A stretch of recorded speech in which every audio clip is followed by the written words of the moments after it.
Well, what does that wicket do at the stroke of tea for the balance of this game? It's been again an enthralling first couple of sessions of this first test between England and India at Trent Bridge. This is ESPN Cricket for Matchday. Stephen Harmison and VVS Laxman are with me. Let's go to Laxman first up. Does that wicket just at tea, VVS, make it that much sweeter a session for India? Otherwise, it looked like it would have been England's session.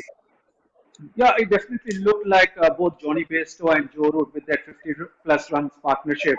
We're just setting that foundation, to probably post a big total. But just before T getting that all-important wicket of Johnny Bairstow because he was looking good. He got his eye in, he assessed the conditions, and he was also playing his shots whenever the opportunity arrives. So that wicket will probably will be really pleasing for the Indian team, going into T because. After tea, probably the bowlers will be fresh. Josh Butler will be definitely tested, and we know that once you get through Josh Butler and Joe Root, then probably India will fancy a chance of bowling out England this evening. Thoughts on that, Steve? If you'd have told India you're going to lose the toss and get 4 wickets by tea time with 138 on the board, would you have taken it? Yeah, I think you would. I think the conditions suited the bowlers first hour this morning, but I think it got a little bit better. I'm not sure whether it was the ball calmed down or it was just Joe Root calmed the situation down. I thought Joe batted beautifully. He batted unbelievable, and then he got the runs that went. That meant he went past Sir Alistair Cook as the all-time leading run scorer in the history of English cricket. Fully deserved because I think he is one of England's greatest ever batsmen. But the wicket just at the end of the session there, I think will give India a lot of hope on doing what VVS is saying, which is bowling India out by the end of bowling England out by the end of play, because that partnership there was a nice tempo partnership. You could see that the confidence was coming back into England, and India were just searching a little bit. But full play to Mohammad Shami. We talked about it in the first session. It's all about lunchtime. His first session bowling didn't get a great deal of reward. And I did say at lunchtime that sometimes in England, you can bowl better in the next session. Bowl worse in the next session, but actually get more wickets. And he's done that very, very well. He got a little bit of luck with Sibley. And he probably deserved to get the decision go his way right on the stroke of tea time. Now you look at Shami's figures, and that's 2 for 18 and 13.2. He's going at less than 2 and over. Let's go backwards. Let's go with that wicket of Bairstow. Threatening partnership, Steve. 72 of 140 between Root and Johnny Bairstow. What's Shami done right there that's got a set Bairstow, or Bairstow's got his eye in, stuck at the crease? Well, for me, he's bowled well outside off stump, and he's challenged off stump. Siraj has bowled outside off stump, Bumrah's bowled outside off stump, but it's been wide. I mentioned early on, you can swing the ball from wide in England and then think, well, it's swinging big. You start your line a bit too straight, and it doesn't swing from sort of middle and off. And that's what's happening. You get tucked away on the leg side and you can get away for 4. Shami's bowled really tight to off stump. He's met the batsman play. When Joe Root had to play Mohammad Shami, he's been with soft hands and he's run it down to third man or into the sort of slip area.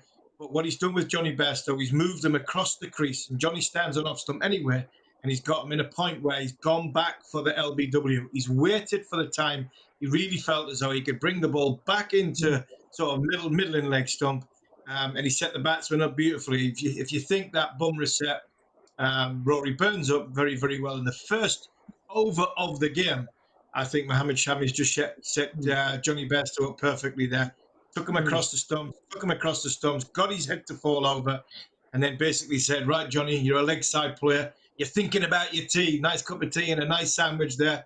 Let's see if your concentration skills is right on it. Johnny missed it. Shami got his reward. And he got in bowling tea time. He's bowling a lot better than a bowler whose record says he averages over 40 with the ball in England. Lakshman, is this the coming of age of sorts of Mohammad Shami? He's bowling better than you've ever seen him bowl in these conditions? Yeah, definitely with the length. We've emphasized so much since the pre-show that if you have to take wickets, it's not about looking good. It's not about just beating the outside edge, but it's about picking up wickets. And the only way you can pick up wickets is if you bowl fuller length. And that's what Shami has done in the World Test Championship final. He has done right through his spell this afternoon. So I think that's why he will be rewarded a lot more than what he has done in the past. And one thing which I really like is to execute that plan. Yes, I think the plan from Virat Kohli was very clear because either they're bowling the ball where they're taking it away from the right-hander or trying to hit the middle and leg stump. But when Mohammad Shami is executing that plan, where there's a fielder at short wicket, there's a fielder at deep square leg, he's looking to hit the top of middle stump, not or top of leg stump, and that's what probably Siraj requires to do, because whenever Siraj was trying to execute that plan, the ball was actually drifting down the leg stump, which is a freebie for a batsman, and that to a batsman of the quality of Joe Root. So I think that's why Shami's length was immaculate, so was his line, and that's why he's been rewarded. All right, let's talk a bit about Joe Root. Mohammad Shami, excellent, but Joe Root looks a league of the other batsmen, Laxman, and making it look very easy. Yeah, and that's why he's one of the greats as far as world cricket is concerned, not only England cricket. And he's actually putting up a masterclass how to play in English conditions. Even if he was beaten in the air, when Shardul Thakur was bowling and he was moving the ball very late, and you see where the impact was happening between bat and ball. He was not even taking once the bat away from his body or playing in front of his pad, but he was allowing the ball to come close to him and playing it as late as possible. And that's why if you see a lot of balls which are pitched on the length are going left of point, and that's a way to play in seaming conditions or swinging conditions. And whenever the ball is over pitched, there's a long stride, a good front foot stride, and he's taking his body weight, transferring his body weight on top of the ball, and that's why he's playing those beautiful drives. I mean, it's just a beautiful exhibition of temperament, and also at the same time seizing on the opportunity whenever it's arising. Excellent masterclass from Joe Root, but he will also be aware that he should not be contented or cannot be contented with just this half century, because we've talked extensively about how inexperienced this English batting lineup is. Yes, Josh Butler has got the experience, or he's got the flamboyance to play those big shots, and then Sam Curran can also provide those useful runs. But if England has to post anything about 300, 350, Joe Root has to get a big 100, and that's something which he will be mindful of. When he's looking this good, Steve, how do you get him out? Well, there's one criticism of Joe Root. He tends to find a way to get himself out, and that is something he's been doing in the sort of 80s and 90s. But there's a factor we spoke about. We spoke extent. We talked a lot about it at lunchtime, and the Ben Stokes factor in Joe Root. We listened to Joe before the Test match started in his press conference, very emotional, talking about his friend, wanting his friend to be well.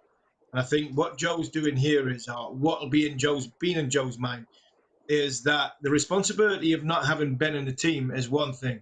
They're carrying the burden of trying to get as many runs as you possibly can, because there's all our question marks on England's batting unit. There's also a determination to sort of, in the back of his mind, I think that Ben Stokes will be there. And it wouldn't surprise me if, fingers crossed for England, he goes on and gets a big score. You'll see acknowledgement to his great pal who's having a struggling at this minute in time. Where you get him out, I think you try and, if anything, you probably try and starve him of strike. I think you try and bowl at everybody else. Let him have the one. Try and put pressure on Josh Butler. Get the back of Josh Butler. Get the back of Sam Curran, Ollie Robinson. And if Joe's there, then you're trying to frustrate, and the one eye on the scoreboard. You put scoreboard pressure on that way for me, because like Viviers has said, this has been a masterclass, and anybody around the world wanting to teach 18, 19, 20-year-old kids how to bat in English condition. Well, the England captain has just batted for 89 balls. You clip that up and you show them how to bat in English conditions, and that is actually how to do it. The way his balance, his tempo, his shot selection, his decision making, his movements from forward to back has been exemplary as the England captain. What do we make of this surface in the 2 sessions, Laxman? Does it look like a good surface to bat on, the sort that you should cash in, or is it one of those typical ones in England where, even if you've played a lot of balls, you can always miss one the way Bairstow did? What have you made of the surface so far? No, I think it's a brilliant batting surface. And I feel that as the match progresses, if at all there is no rain, it will be a beautiful batting paradise. And probably on the 4th and 5th day, that's when I think both the teams will be ruining the fact that India don't have Ravichandran Ashwin and England doesn't have Jack Leach. Because this wicket will get better for batting. And as the match progresses, I feel that there will be a lot of reverse swing if at all the bowlers maintain the ball in the manner they should, or there will be a lot of purchase for spinners. It's a beautiful flat wicket, and it also looks very dry. So I think there's been a lot of hot weather going around in England, and I think because of that, you see there's not much of purchase for the seam bowler off the wicket. Just to highlight that, Raunak, not very often you see with the Duke's ball in the second session of the first day where the captain is executing a plan where the bowlers are told to bowl the stump line.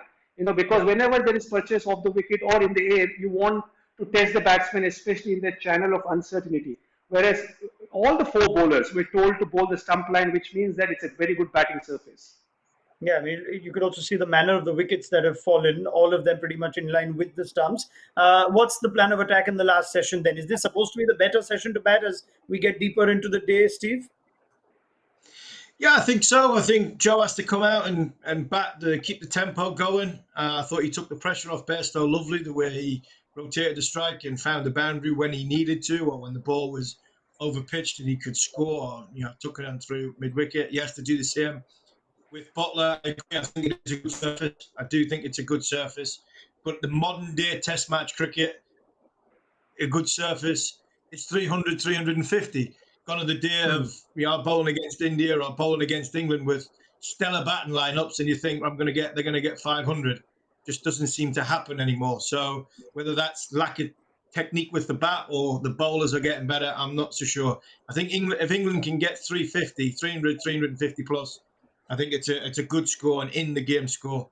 But I do still believe this is a decent surface to bat on. Why the bowling bit straighter? I actually think the bowling that little bit straighter because it's not as quick. It's not as coming onto the bat a little bit as what you'd normally get in English conditions. So there's a lot of straight fields. There's a lot of 5-4 fields, and you're basically asking as a bowling unit the batsman to push as many shots as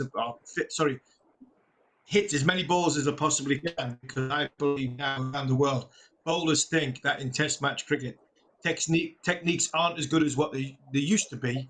And there's a mistake in the batsmen if you put pressure on them to make sure they are playing a defensive shot or going at the ball every single time. And I think that is the way Test match cricket is going now. And does it almost work to India's bowlers, Laxman, that they've got to alter this line and bowl straight to the stumps? Is that more their strength than having to bowl patiently outside the off stump and invite a nick? Yeah, especially for Mohammad Siraj, Shami, and Bumrah. I think Shardul Thakur is a different kind of bowler who likes to take the ball away from the right-hander, and that comes very naturally to him.